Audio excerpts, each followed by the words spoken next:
Assalamualaikum warahmatullahi wabarakatuh. Ketemu lagi di channel saya. Sebelumnya saya ingin mengucapkan terima kasih kepada teman-teman yang sudah subscribe, kemudian sudah share, yang sudah komen di channel saya. Nah, kali ini saya akan mereview satu unit kendaraan ya, satu unit mobil Honda Jazz nih, tipe S, manual tahun 2008. Ini tipe Honda Jazz generasi kedua, GR8. Ini 2008 tuh awal keluar ya, awal keluar GR8. Alhamdulillah kemarin saya Brio CBU itu sudah laku. Kemudian saya nyari-nyari lagi. Tadinya saya pengen Yaris ya. Kemarin pengen Yaris Bapau.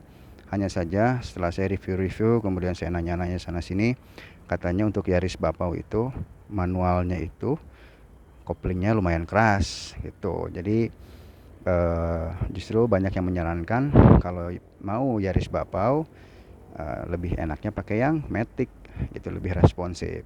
Kalau saya sendiri memang agak kurang suka menggunakan matic, lebih enak menggunakan manual gitu ya, lebih ngejambak lah tenaganya. Akhirnya saya putuskan balik lagi ke Jazz, cuman kali ini saya pakainya Jazz GE 8. Kenapa pakai Jazz GE 8 manual tipe S? Ya harga terjangkau ya, nggak jauh dari harga yang kemarin saya jual Brio. Kalau yang RS memang agak lumayan. Nah ini yuk langsung kita cek nih apa saja sih bedanya antara Jazz S dengan RS nih. Secara tampilan memang hampir tidak ada beda, cuman kalau kita lebih lebih lebih teliti lagi, itu pasti kelihatan banget bedanya dari wujudnya gitu ya. Kalau Jazz S ini lebih membulat ya, kalau menurut saya ini lebih bulat tampilannya ini dibanding dengan Jazz RS. Kalau Jazz RS itu sekilas tampilannya lebih panjang, karena perbedaannya terlihat di sini. Perbedaan Jazz S dan RS itu kalau di bumper depan sama belakang. Nah ini kalau S itu lebih simpel ya, bumpernya lebih simpel, tidak ada ornamen fog lamp dan lain-lain untuk aslinya. Kemudian dia lebih membulat ke bawah, begitupun yang belakang. Nah perbedaan lainnya antara RS dan S, nah kalau S ini kelihatan sekali di fender samping ini lampu sen ya, sign fender. Nah bedanya dengan RS, kalau RS itu lampu sennya ada di spion. Kemudian yang membedakan lagi adalah di velg nih. Velgnya untuk S sendiri menggunakan palang 5 apa sih ini teh, R15 ya, palang 5 R15. Nah bedanya dengan RS itu menggunakan palangnya agak banyak ya, seperti jari-jari lah gitu, tapi nggak jari-jari juga sih. Nah yang kelihatan membedakan sekali itu kalau RS itu menggunakan velg 16. Nah itu ya yang lebih terlihat antara S dan RS. Secara tampilan memang hampir sama tuh. Ya tadi yang membedakan bumper depan dan bumper belakang. Kemudian di RS itu pakai side skirt, nah di sini nggak pakai side skirt. Jadi ini betul-betul tipe terendah. Tipe S itu mungkin kalau di Jepang sananya itu dia lebih mengarah ke hybrid ya, yang fit hybrid ya, koreksi ya kalau salah ya. Kemudian tadi juga saya teman-teman, apabila ada yang benar ucapan saya tadi di depan, manual apa sih Yaris Bapau itu memang lebih keras manualnya gitu ya, tipe manualnya, mohon dikomen betul apa tidak. Atau misalkan ada trik-trik khusus nih biar enteng si Yaris gitu ya, boleh dikomen. Kenapa saya pilih Jazz? Karena nikmat banget dari sisi manual ya, transisi manualnya Jazz itu paling empuk. Kemudian setir juga paling enteng gitu Jazz. Nah ini seperti ini tampilannya, kayak gini nih. Ini tahun 2008 manual ya, tipe S. Masih mulus banget kan. Ini awal generasi pertama ya. Jazz generasi kedua, cuman keluaran paling awal 2008. Itu secara tampilan luar ya. Tampilan luar itu perbedaannya adalah itu dengan RS. Sekarang kita coba lihat dalamnya ya. Sorry, dikunci.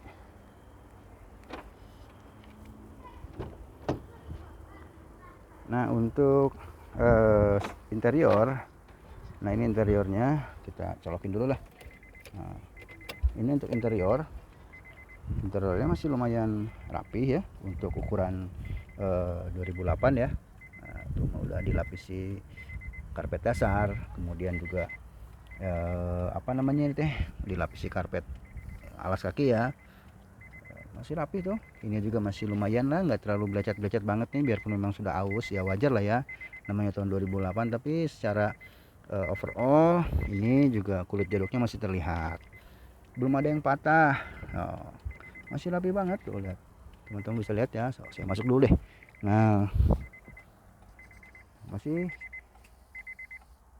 unitnya juga masih ori, hanya saya tambahin ini nih, saya tambahin apa sih namanya tuh, Bluetooth ya, Bluetooth aux nih, karena dia belum ada Bluetoothnya. Sedangkan saya sendiri kalau lagi bawa mobil tuh selalu nyalain Bluetooth dan ngedengerin musik lah dari HP gitu ya.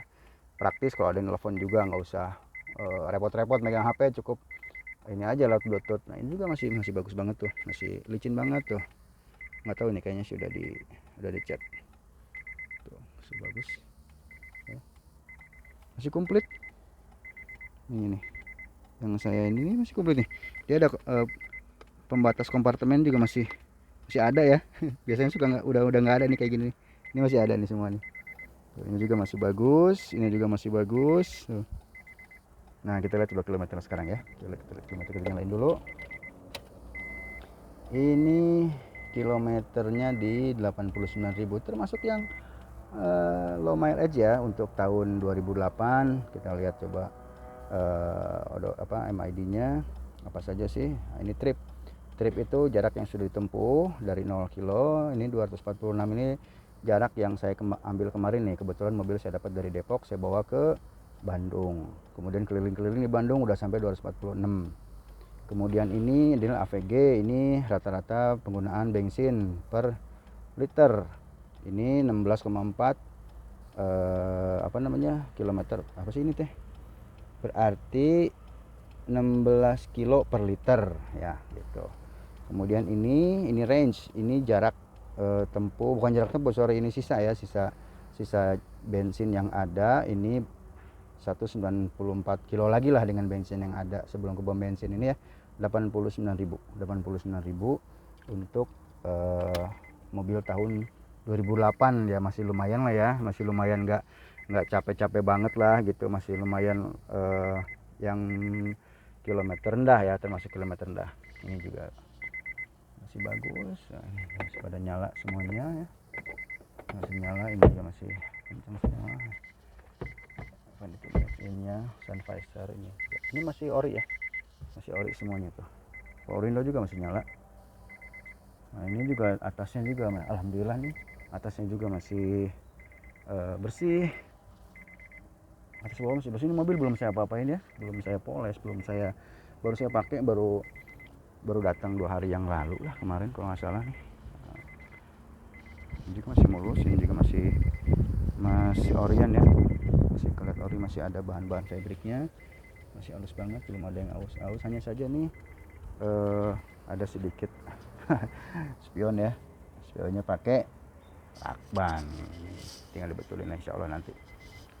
Untuk yang lain-lainnya aman, karet-karet juga masih bagus nih, karet juga masih bagus, ini juga masih bagus, ini juga masih lurus tuh, teman-teman bisa lihat. Nah ini masih lurus banget tuh, masih bagus, belum ada cacat atau apapun, belum ada pentop-pentop.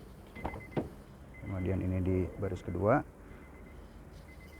ini yang saya senang dari Jazz GR8 ini, baris keduanya juga cukup gede ya, cuman hanya saja masih ada tonjolan-tonjolan apa sih itu teh di situ tuh, masih ada tonjolan. Ini masih bagus nih, ini belum saya apa-apain. Ini kenapa ya, setiap saya beli mobil bekas itu selalu aja ada jarum pentul di sini nih, nggak tahu nih jarum pentul itu buat apa sih. Setiap beli mobil-mobil bekas tuh pasti ada jarum pentul. Nah masih bersih, masih rapi, masih kenceng nih.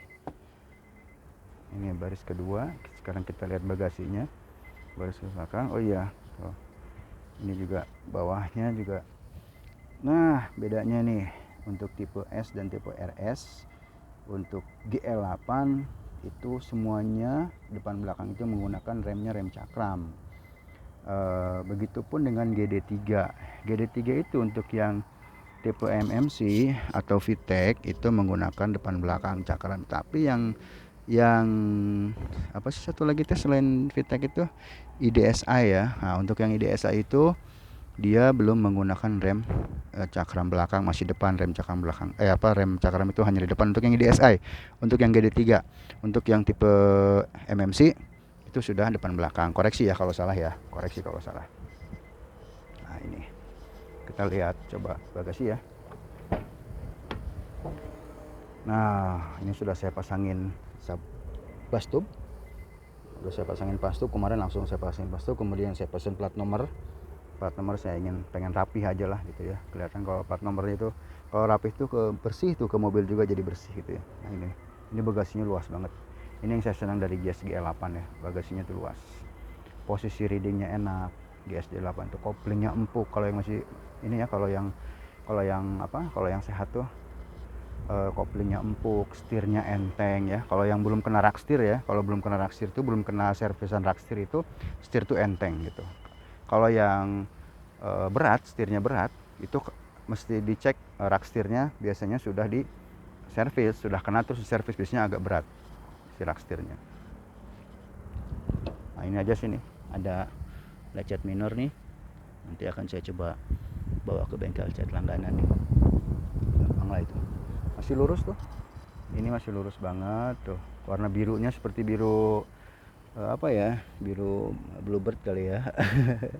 Ini termasuk yang biru warna yang jarang ya, maksudnya jarang itu mungkin karena jarang peminat kali ya, makanya jarang warna biru.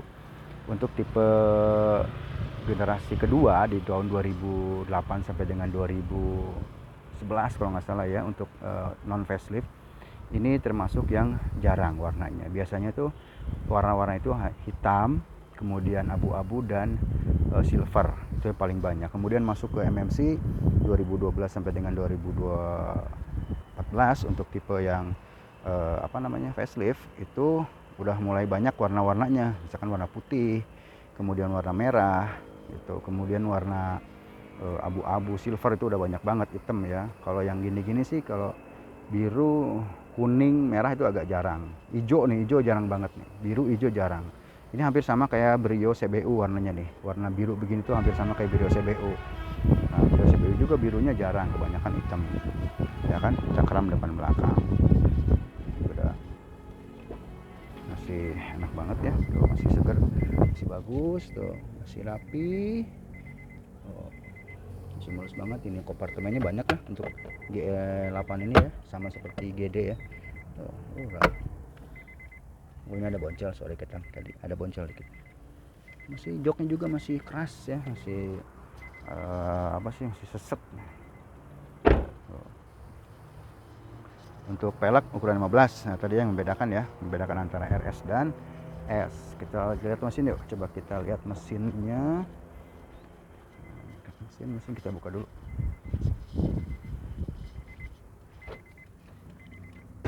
Oke.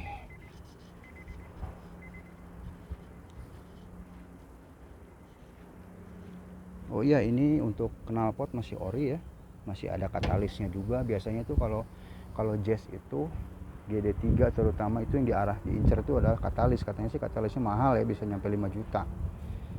Jarang-jarang dapat Jazz itu katalisnya masih ori. Nah ini alhamdulillah masih ori semua, knalpotnya juga masih ori, masih kalau dipanasin itu nggak perih ya, masih wangi bensin lah gitu, wangi asap gitu ya. Nah ini untuk mesin nih masih kotor banget mesinnya ya, tapi masih ada logo-logo, bukan logo, apa sih namanya ini teh,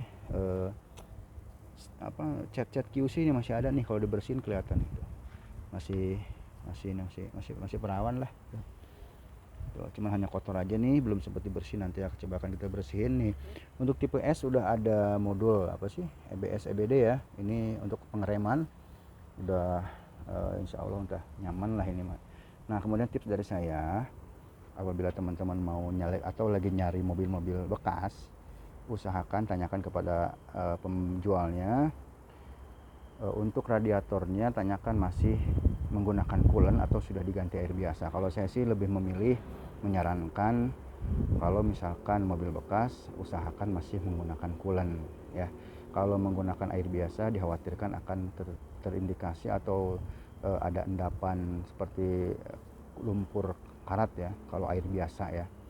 lama-lama gitu, yang bisa tersumbat tuh kalau pakai air biasa. Kalau coolant sih insya Allah kalau coolant sih tidak akan menimbulkan karat, kalau saran dari saya gitu. Kalau misalkan teman-teman sedang mencari mobil bekas, kalau masih menggunakan air biasa, lebih baik dihindari atau jangan jadilah. Tapi tergantung ya, tergantung juga, silakan kepada rekan-rekan semua. Kalau saya sih menyarankan seperti itu. Dan juga kalau misalkan nih dapat nih mobil bagus misalkan tapi masih menggunakan air biasa, biarpun nanti akan diganti coolant, hijrah ke coolant, tetap harus maintain ya, nggak langsung ganti begitu aja. Biasanya kalau dari udah lama menggunakan air biasa kemudian hijrah ke coolant tuh banyak rontokan-rontokan dari bekas-bekas karat. Nah, rontokan-rontokan itu nanti yang bisa menyebabkan tersumbatnya sistem pendinginan. Nah, jadi harus benar-benar di-maintain lagi tuh.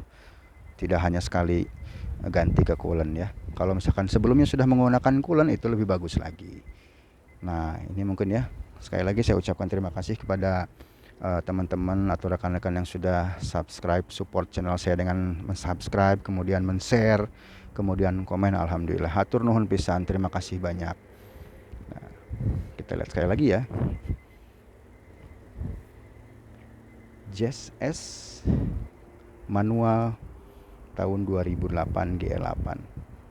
Cobain aja sensasinya, lebih enak, lebih nikmat pokoknya, apalagi yang manual. Ya, segitu aja ya yang bisa saya review di mobil ini. Sekali lagi saya ucapkan terima kasih. Sampai berjumpa kembali. Assalamualaikum warahmatullahi wabarakatuh.